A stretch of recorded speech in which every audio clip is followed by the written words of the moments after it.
Welcome to First Tuesday. Thank you so much for coming today to join us. First Tuesday is a monthly webinar that is sponsored by the Washington State Library. If you have a microphone and you want to use it, you can go to Tools, Audio Setup Wizard to see if it's working. Slides are out of control, and then to activate your microphone, you simply click on the talk button, and then when you're done talking, turn it off. If we have multiple microphones on today, we do get an echo, so we're going to want to make sure that after you're done speaking, you turn your microphone off so that there's no echo. Carolyn is not here with us today, however. We have Diane Hutchins from the Washington State Library. Diane, would you like to say hello again? Hello again. Glad you could all make it today, and we're really looking forward to today's speaker. Thank you, Diane. Diane's here to help us out and keep things running smoothly and did the lovely introduction to Illuminate. I'm Jennifer Fenton from the Washington State Library. And we also have Jeremy. He's that voice you've been hearing help people get their microphones working. And if you are having trouble hearing or seeing what's going on, please go ahead and flag down Jeremy with either a chat message or calling him on his phone. His number there, 360-570-5583, or sending him an email and he'll get right back to you and help you out. Non's not with us today. He's out of the office, but he's often here to help us out as well. So this webinar, First Tuesday series, is sponsored by the Washington State Library and funded with the Institute of Museum and Library Services funds. And today we have a very special program. It is from our Hubble branch, which is our Washington Talking Book and Braille Library. And Yura Ryan is our speaker. And she is our Electronic Services Instruction and Administrative Librarian, and she's going to talk to you about how you can help our patrons and your constituents. So welcome, Yura. I'm going to turn it over to you, and then go ahead, all the people attending, and drop a chat of, if you haven't already done so, which library you work, how many people are attending from your library. Welcome, Yura. Thank you, Jennifer. And welcome everyone. It's really nice to see so many people here today. I'll start with a brief introduction of the Washington Talking Book and Braille Library, and then move on to the subject of this presentation, which is creating partnerships with local libraries to assist patrons, Hubble patrons as well as the patrons of that local library, with downloading audiobooks from the new BARD site that Hubble provides access to. We see as budgets tighten and as travel is restricted, we're going to need to more help out each other across the state by assisting patrons that are also the patrons of the public library or constituents of that public library. So we'll move on to the next slide. Here. So the Washington Talking Book and Braille Library, which many of you may know, provides a free library service to individuals in the state of Washington who are unable to read standard print material. We're often the only source for our patrons, so many of our patrons only use Hubble, but some of the patrons do still use their local public library for internet access or for checking out large print books or just as a community space, because the library is a community space. So our patrons are your constituents, they're also your patrons, but they can also be your grandparents, neighbors, or family members. In detail, our patrons are any Washington State resident who is legally blind, deafblind, visually impaired, so cannot easily read conventional size print, physically disabled, so cannot comfortably hold books or turn pages, or learning disabled due to organic dysfunction. So again, talking about partnerships and looking at, these are not just Hubble patrons, but they're also people that public libraries can help as their local patrons. So becoming a patron, because before, and that's I guess the biggest difference between some public libraries is that you'll have to fill out an application and certify eligibility as to become an individual patron. So the application can be found on our website, www.hubble.org, and it can be downloaded as a Word file or a PDF. There's also an institutional account, which we're urging all public libraries to sign up for, and this allows you to check out a demo version of the digital talking book machine, which I'll talk about more later, and show that to potential patrons. And you can also, while you can't use the downloading site at this time, you can still use your demo version to test books that you've helped patrons download. And so there are other benefits of having an institutional account. So I urge all of the libraries here, which I'm really happy that so many people have come, to call the library and to find out how to sign up for an institutional account and what other resources that you can receive with that account. So the formats that Hubble provides are large print, Braille, local and national titles, audiobooks and cassette, which we are analog version format, and digital, which are available by download and by mail. So the digital format will replace the 4-track cassettes, which we've been using for years and years on the large yellow talking book machine. In 2009, the digital transition really started when we received our first digital talking book machine and then started sending out the digital cartridges. So let's move to so these are the digital cartridges and the digital talking book machine. So with this new format, the cartridge is actually a flash drive encased in plastic, and it's about the same size as a cassette. So it's easy to hold, and it has a little hole there that allows for easy maneuvering into the machine, and it's familiar to our patrons.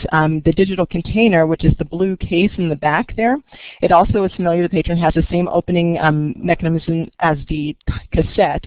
It's just thinner, so it's a lot better for us with our stacks and where we're collecting the digital containers. But it's also, it's only holds one cartridge. So one cartridge per book.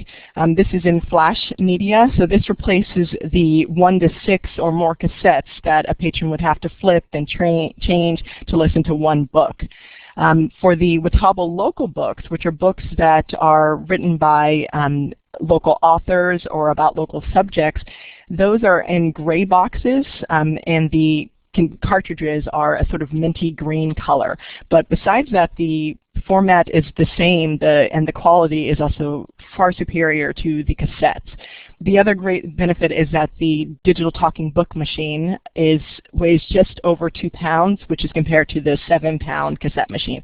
So it's a lot more portable, as you can see from the previous slide where the young man is shown on the bus listening to his digital talking book machine, so he can take it anywhere with him. So the downloading options, so this is really what we're hoping that public libraries can help us with. All of the books are still copyright protected, and they're in flash media, so as I said, the quality is superior to the cassettes. And local titles, which are the Hubble local downloads, are books produced here at the library. Those are volunteers that recorded these books, and they're popular things by Jay Jantz or Kat Richardson's series, and a number of other books, even local travel books, are found here. The BARD, which stands for Braille and Audio Reading Downloads, these are books produced by NLS. It also contains books that, through an arrangement with NLS, are the commercial audiobook version of titles. And the other thing is that it has magazines, and at this time the magazines are still only being provided on the cassettes. So if a patron wants to have magazines on the digital cartridge, they would have to be able to download them. And at this time we have more than 7,000 patrons, and of those 7,000 patrons, about 1,000 are using BARD. This is great, but we want to see more people using BARD because it just adds another option. It's not, they will still provide books through the mail, but this is just an option that they can use to get books faster. Oh, I'm sorry, Kelsey. I see you're asking what NLS. NLS is the National Library Service for the Blind and Physically Handicapped. So that's our parent organization, and we're a regional library of NLS. Thank you. I should have mentioned that earlier. So these are just some map of Washington and looking at the counties and our distribution for BARD. And this is percentage of people that are using BARDs based off of patron use. So you can see there the blue ones. It's a little hard to see, but see if I can see. And I can also I'll send this out to anyone who wants a copy of this presentation, so to share with any of your staff. But Jefferson, Kitsap, Thurston, and Kittitas County, all of those counties actually have really high BARD usage, which is surprising because they don't have very large populations. But if you look at King and Pierce County, they're lower than expected BARD usage, which is something we want to fix. And then you can see further out that there are several counties that we want to increase our patron base as well as BARD usage. So when you see someone coming in who might benefit from the service, you can also talk to them about BARD and sign them up for downloads, again, to give them another option besides just receiving books through the mail. Okay. So now we'll move into the tips on downloading. And so the first thing that you'll need to start downloading, and every patron will need, is an email address. A lot of patrons may not have an email address, so this might be something that as a library you could help them sign up for.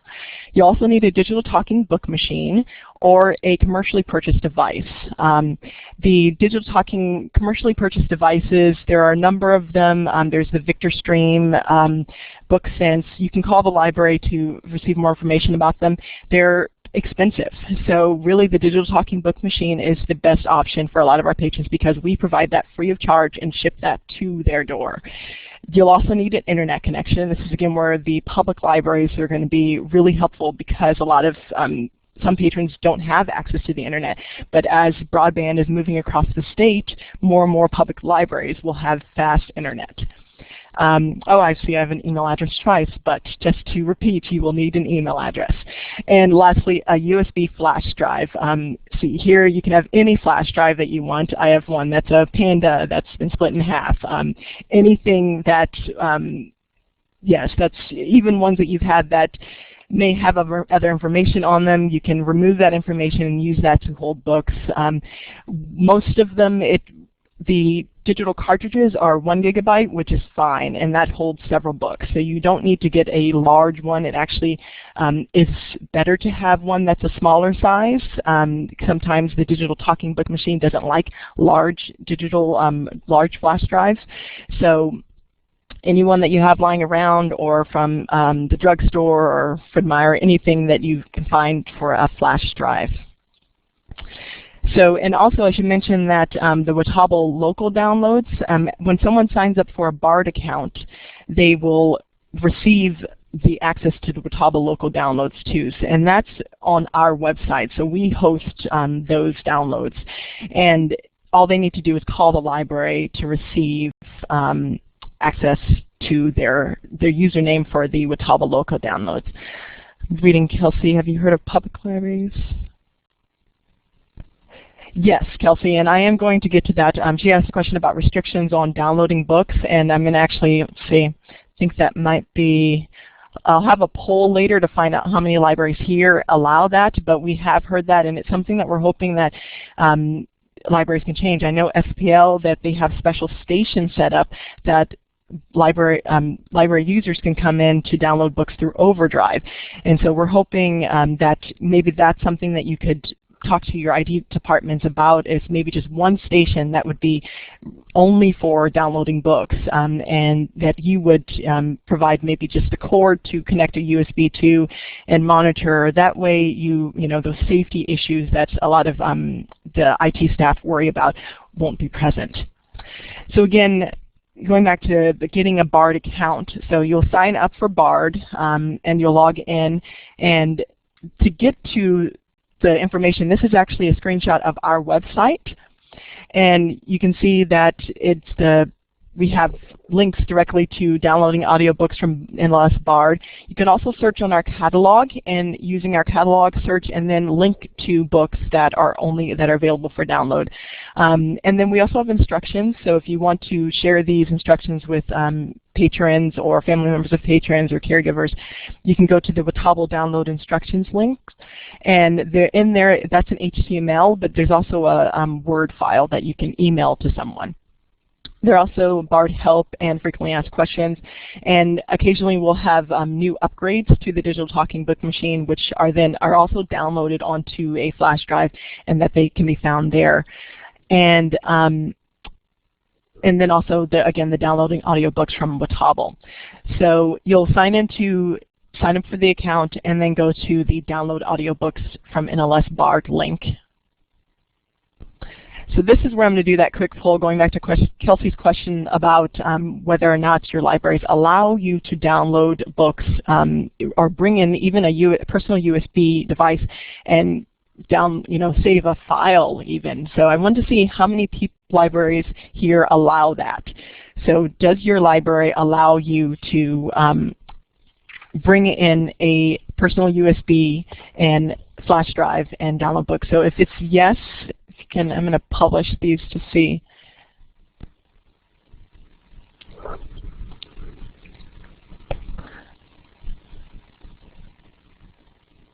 So if you choose X,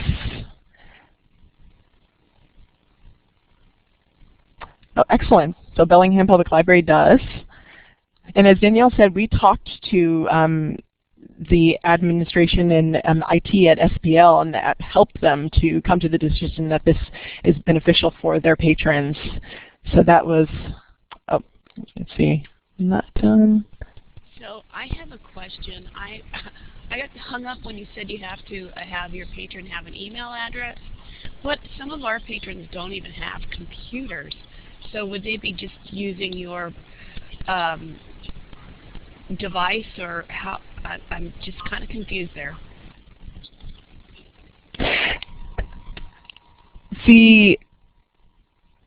So if a patron will need an email, and that's where the partnerships with public libraries is really important, is because, yeah, we understand that a lot of patrons don't have email addresses, but a lot of them still may come into the public library, and so they can use the internet there to sign up for an email account. And then their email address will actually be their username for their Bard account. So that's where that ties in. And then, again, using the public library as a place to download books. So that's why having that computer station there that allows downloads is important. And then they can take that USB that they brought in, take that home with them, and listen to that on their digital talking book machine. Does that answer the question? Yeah, it does. So a lot of our patrons are homebound, so they can't even get to the library. But it does answer my question. Thank you. Mm-hmm. And it's another option is, and something that we're hoping to, looking to the future and grants and funding options, is laptops, things like that for some of the mobile services, bringing laptops with you and using that to help patrons download books, especially if you have maybe and that would, again, you would need some type of wireless or USB router of some sort, but that's another option. There's also even just, we know of a lot of family members who at their own homes will download books for their family and then take that to their family, maybe in a care facility. So they're, putting 4 or 5 books onto a flash drive and then taking that to grandma, and then she has a couple books for 2 weeks. So that's, we want the patron to have ownership of this, but we do understand that some patrons won't want to learn, won't choose to, or just it's not an option. So we want to create more options out there through public libraries, talking about it with family members, so looking at other sources to bring downloading in. And Kathleen, I see your question about how long does it take, and I will get to that actually in just a moment. So I hope that answers your question, and we do understand that a lot of our patrons too are homebound, and we're just by sort of seeing and starting this conversation, we can find more ways to bring downloading and more access to books to our patrons. Yeah, thank you. You're welcome. So again, you'll log into the account. This is the URL that goes directly to the account. And you see here that it has our logo and our name. So each of the regional libraries is actually now branded with BARD. So that's why going through our website will take you to the BARD area that is dedicated to our patrons. It helps us to track you know, how many patrons are using it, and how many patrons are downloading, and other things like that. But so that's the best way to get to BARD. But after you sign up for an account, you can always go to the URL, and your account will be associated with this. And thank you. Tim actually says at SPL it takes about 5 to 20 minutes to download a file, and then additional time to extract. And we'll talk about extracting, because that's what's really different between downloading for BARD and using Overdrive or NetLibrary or other downloading programs. So after you've logged in, you'll then see the first screen, which is the search screen. And I'm going to talk about search a little bit, just because the search is still, it's not as user-friendly as you would want it to be. I've circled 2 links that are really helpful, the recently added books and the most popular books links, and those that a patient can go to directly just to find, again, the books that have been most recently added by NLS, and also the books that are downloaded the most. So those are going to be the popular titles. And then the other option is search the collection. Then you have browse by author's last name, browse by book title, which is again the first letter of the book title, and browse by subject. And then you have the magazine, so they can look for specific magazines. You're going to want to use the search the collection box. If you do know the author's name and want to scroll through, you can use the select browse by author, but if you're looking for a specific book or something, a title, it's probably better to search the collection. You're going to get a better search result. So the first screen here is when I put in just people of the book. So that brought up 235 records. So using that, again, search the collection box field, and I do people of the book, it brings up anything that has people of the book anywhere in the annotation, so 121 in the annotation, 110 in the title. So that's, again, not the best search. You're going to want to use those search tools and throw in some quotation marks around the people of the book. So this will narrow it down to where I only have 2 books, the Spanish language version of the people of the book, and then the English language of people of the book. So this is the one that I want. And you'll see there that you have the link below the annotation for the title, download, and then the DB 66059. And that DB number is that corresponds to the actual physical cartridge number that we have here at the library. So each of them, every book will have a DB number, and also it will have this link. So you'll click on the link, and the link will download the file, and it'll download it wherever your downloads normally go. I know on my computer here at the library, they go to this folder that I created called BARD Books. I've told it to send it there. And once I've sent it to this BARD Books location, it's going to be a zipped file. So you need to unzip. And this is where a lot of patrons have problems at first, but after they've become more familiar and comfortable with it, it's easy to, the steps are more comfortable. And this is also where the steps may be different for each computer. So we do a lot of troubleshooting here at the library, so patrons are always welcome to call us, and we can walk them through this process and figure out how their computer is handling the unzipping process. And so with my computer, the program that I have for unzipping is WinZip, which is, I believe, the most common. But I just talked to a patient who has a PC running the same operating system, Windows XP, and she had one that I'd never heard of because it was, probably something that she got for free. But we were still able to find open up the zipped file and extract the book onto her flash drive. Let's see, Kelsey asks, is there a way to play around with the search engine and see titles without having an account?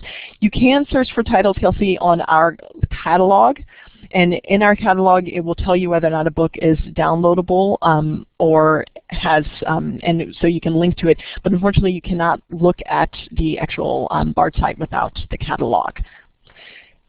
So going back to step 3, find the book. So I found the book here, and then I select extract to.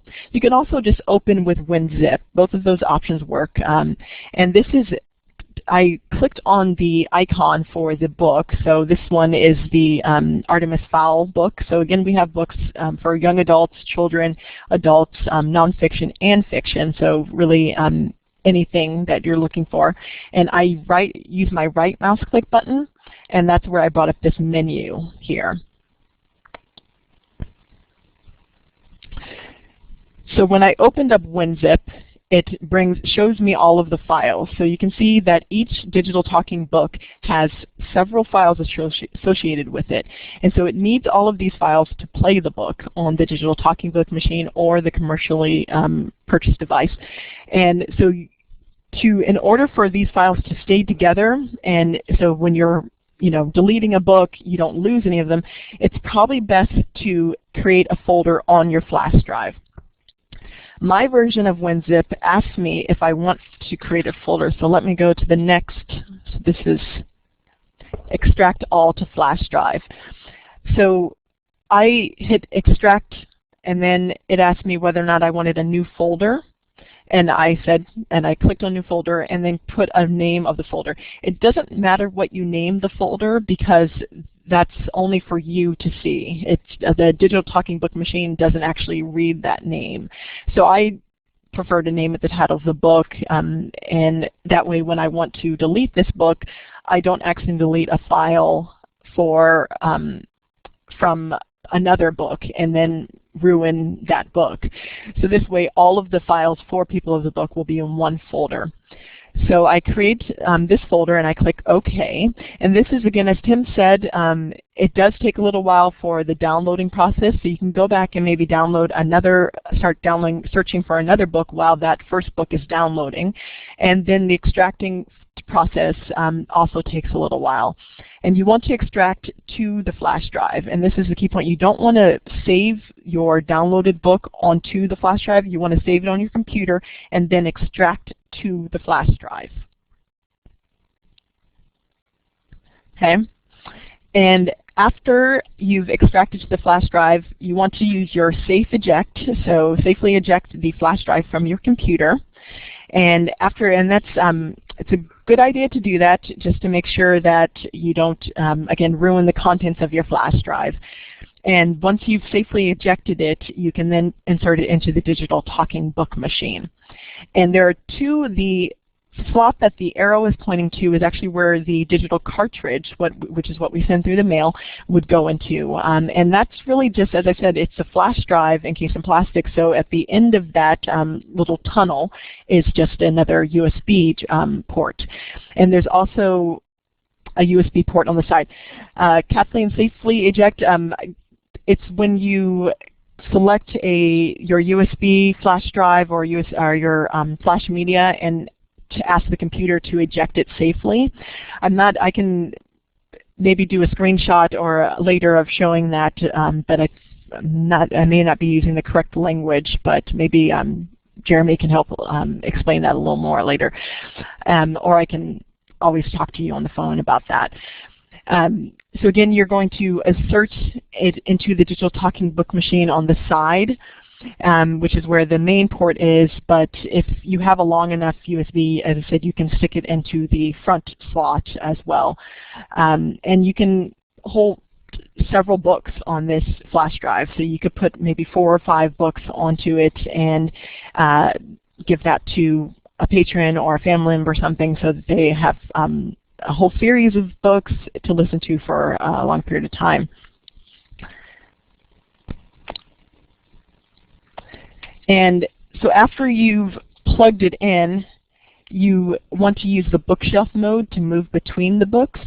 And this is again a picture of the digital talking book machine. This is the advanced player, and each of the buttons when you open up the machine from the box, it will tell you what each of the buttons does. To use the bookshelf mode, you've plugged in your USB flash drive, and you'll press down on what's the play stop button, which is what I'm pressing down there, and you'll hold that down, and it'll actually say bookshelf, and then it will say the number of books. So for this one here, when I press that down, it says bookshelf and 3 books. And then it'll start moving between the books or reading the books. So it'll read book 1, and then it'll read the title of the book.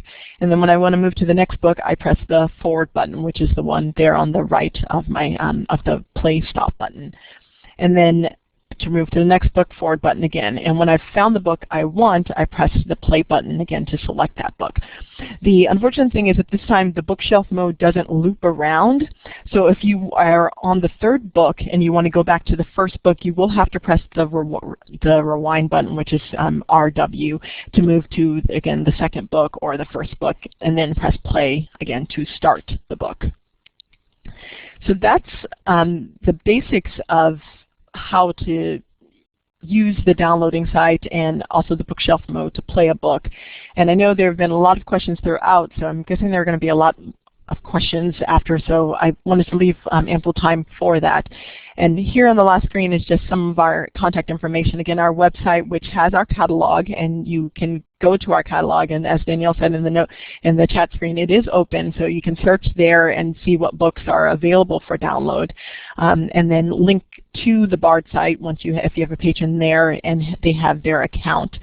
We are on Facebook, and there's our Facebook URL, our general email address, and also my direct email address. Feel free to email me with any questions, and our phone number. And we're located, again, in Seattle, so you can always come down for a tour of the library and to see the machines and our shipping department and everyone in action. So now I'll move on to questions to see what questions people have. And I'm going to scroll through the chat too to see if I've maybe missed anything as I've been going through.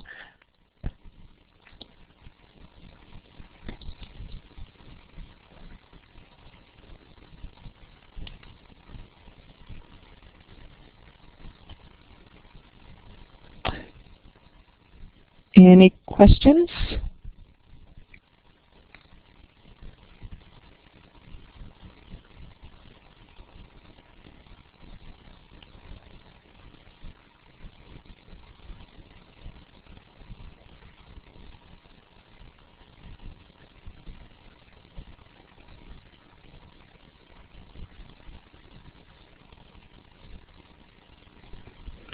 So it looks like there's a question from Sue.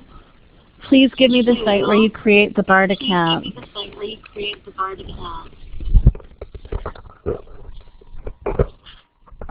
Let's see. Make sure I get that right, and I will get that for you. One moment.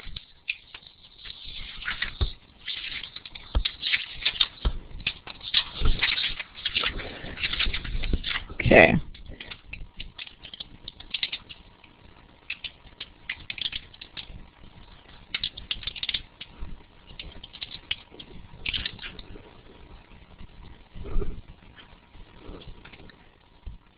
Okay, so there's the site, and to set up an account, it's a web form. So you'll fill out the form, and again, you'll need the email address and to sign up for the account, and because the email address will receive your password.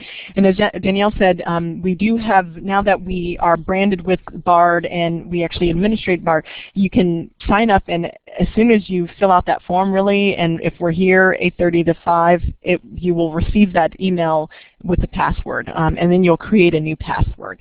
The other interesting thing about BARD is that their password, it has to be a word that, or it can't be a real word, so, and it has to have numbers. So you can have to use almost, I've suggested taking a word or something that you're familiar with or a name and putting it in backwards and then adding some numbers. So that's something to keep in mind. Kathleen, do I understand correctly that we can establish an institutional account and borrow a digital player to use for demonstrations? Yes, that is correct. So if you using the same application there on our website, you can sign up for an institutional account and we will send you a digital talking book machine. At the SBL actually has one, and they use that to test books there when in their LEAP lab, because they actually have a lab where patrons come in regularly and download books. And they also use it to show patrons this is what the new digital talking book machine is like. And yeah, it just helps a lot to when you can hold it in your hand when you're talking about it.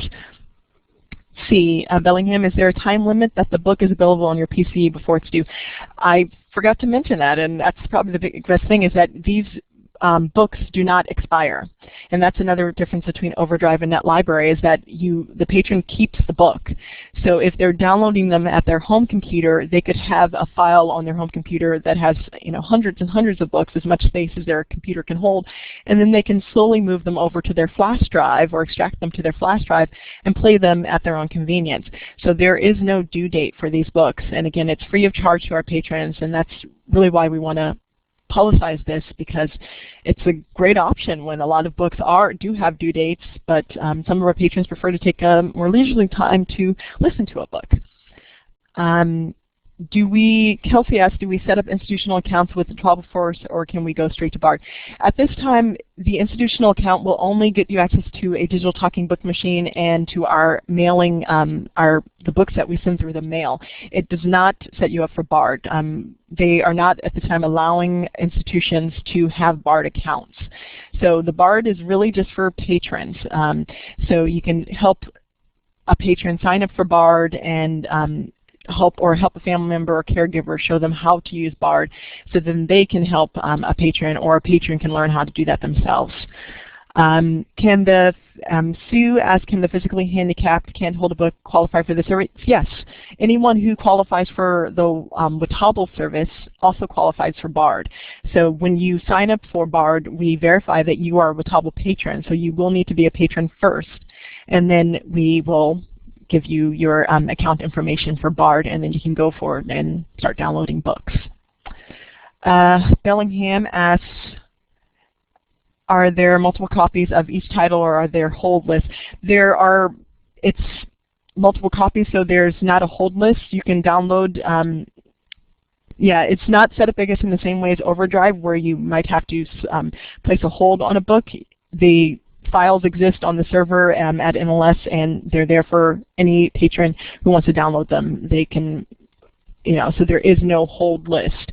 So in that, there are multiple copies. And yes, in the copyright,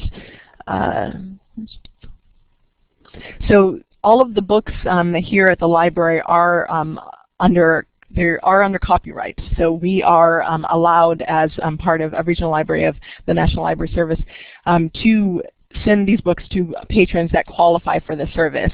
So that's why, again, there's the hassle of the unzipping the file and everything, and also with the application, is because we have to make sure that anyone who is using these books is eligible for this service, or, so as I said, is blind, deaf-blind, visually impaired, physical and disabled, or has a learning disability. So it's someone who needs this service, and that's why we're allowed to send these books out free of charge, and again offer allow patrons to keep the books as long as they want. Going up, I think I may have missed something. I missed a question, sorry, from Yakima Nation Library. Is the form online for an institutional account? Yes. On our website is where the institutional account form. So it's actually the same form as the individual account form. You'll just check a box that says you're an institution and put your information. So there are some libraries who already have institutional accounts. They just have not chosen to receive the digital talking book machine. So you can call the library and see maybe if you already call with Hubble, see if you already have an account, and then ask to receive the digital talking book machine so you can use that as a demo.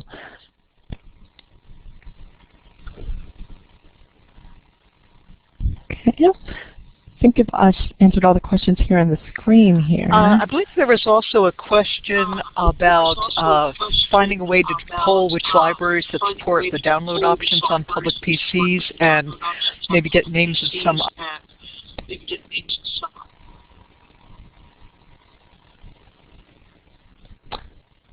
I lost you a little bit of that, Diane, but that would be great.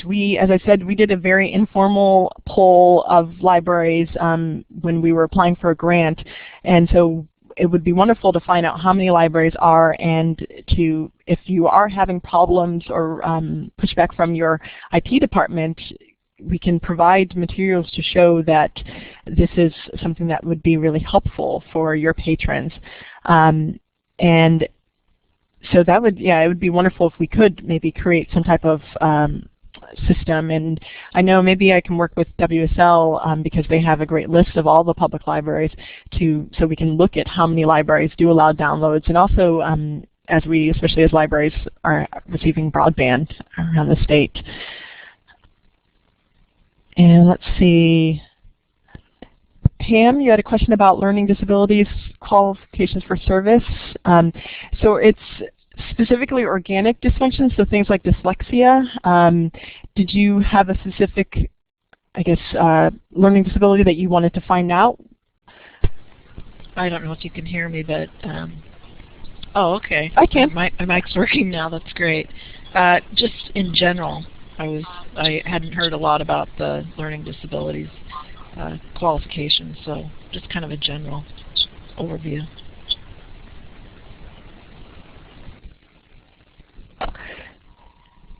So it's to qualify, I guess, as a learning disability, you will need again, a doctor's signature showing that you're eligible, but it's really any organic disability, so things like, as I said, dyslexia or I can't think of any other specific ones. Maybe Danielle can shut down but if you have specific questions or have a patient that you're thinking of, we'd be happy to talk to you or them to find out whether or not they would qualify. But that is learning disabilities and physically disabled are two categories, I guess, that a lot of people don't know that we offer services to. So it's really great to talk to people about that. Oh, yes, autism. Yeah. Thank you, Danielle. And Kathleen asks for what Hubble materials are the flash drives returned to you or kept by the patron? The cartridges, the digital cartridges, are returned to us. So the same way that our cassette books, we would send them in the mail to them, often based on a profile that the patron sets up, and then every single time they send us a book back, we send them another book. So that's how the digital cartridges are work. And then the flash drive, if they purchase one, that's of course theirs to keep, and they can put as many books as they want. Most of our books currently only have one title on each book, but we are working with putting together groups of series or specific subjects or things like that, so putting together digital cartridges that have more than one book on them. And Kelsey asks, is the institutional application the same? Yes, the institutional application is the same as the individual application. There's just a box that you'll check to say that you're an institution versus an individual. So you'll use the same one. And it is a form that you'll have to, you can fill out the Word version on your computer and then print it out and then send that into the library. And for the institutional application, you also, the eligibility is, you don't have to have that because if you say that you're a public library.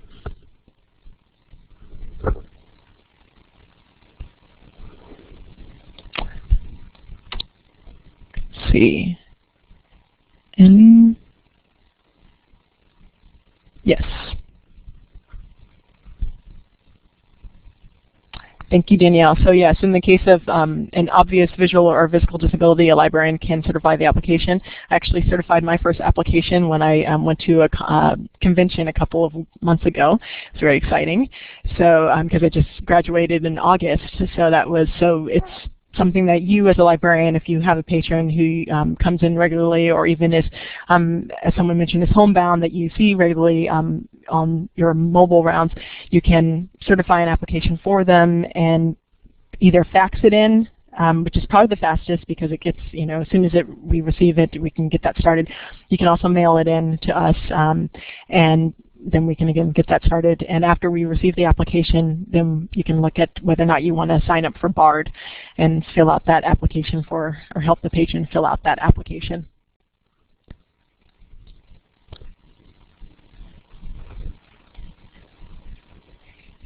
Are there any other questions?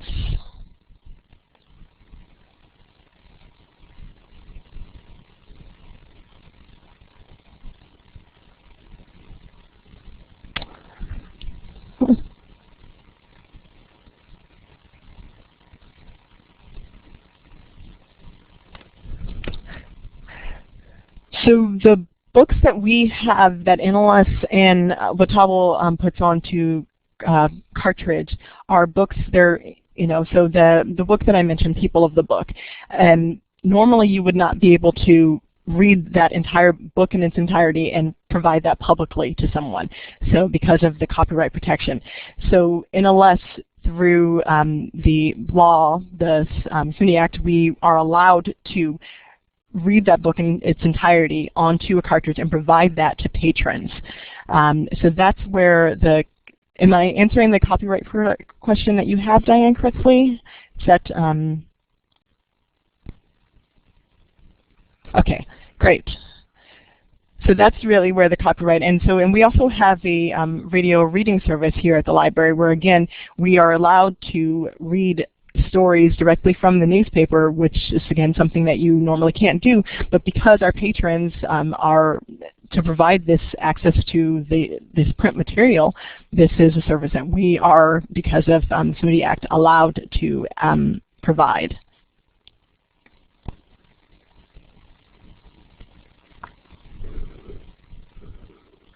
Okay.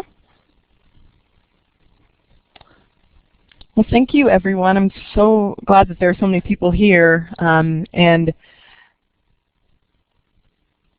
yes, it is really nice to be able to upgrade, and the format is so much better. And I really hope that everyone signs up for the institutional account, or if you already have one, ask for the digital talking book machine, and you'll be able to see firsthand how great this new format is. And it's especially important because the cassette books are phasing out. We, in the next 10 years, won't have cassette books at all. And we're slowly moving, weeding out our older cassettes and replacing them with digital cartridges. And because some of the books aren't going to be moved from cassette to digital, the downloading is that great option that they can use to listen to those older titles of series, and again, the magazines that are still on cassette. So it's really something that we really want our patrons around the state to learn more about, and through these conversations with public librarians and staff, we can really get the word out there and talk about this service.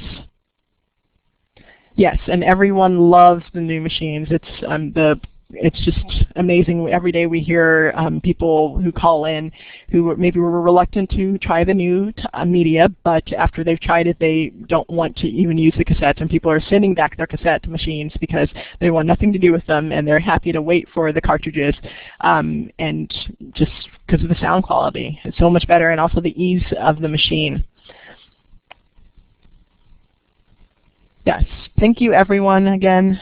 We look forward to hearing from everyone, and I'll talk with again WSL to find out more about setting up learning about what libraries are allowing downloading, and so we can start more conversations about this topic. Thank you, Yura. That was great. We really appreciate that. And before people sign off, I just wanted to share some free training opportunities coming up this month.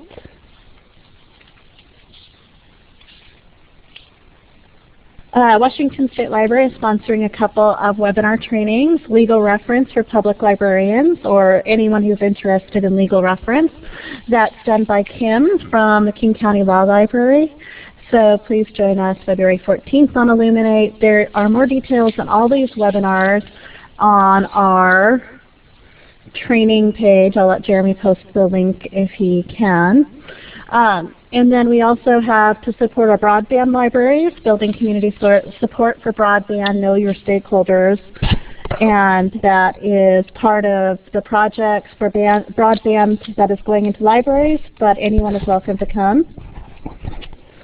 Also, some free trainings from other vendors include School Library Journal Spring Nonfiction Book Buzz. And there is an Info People webinar coming up on February 16th. That was a date change from the 17th. ADA update, revised regulations for disability accommodations for the public. Keep in mind with that one that it is based on California, so some things will be relevant to Washington, some things may not. Spring 2011 nonfiction announcements. In addition to the other one, there are actually 2 webinars on that topic. And Introduction to Digital Storytelling Communities, how to engage the public. That's also an Info People webinar. So, and there's many, many more free trainings if you click on that link that Jeremy shared. Thank you all so much for coming, and thank you to Hubble for the great information, great program. We're around if you guys have more questions. So thank you. Thank you.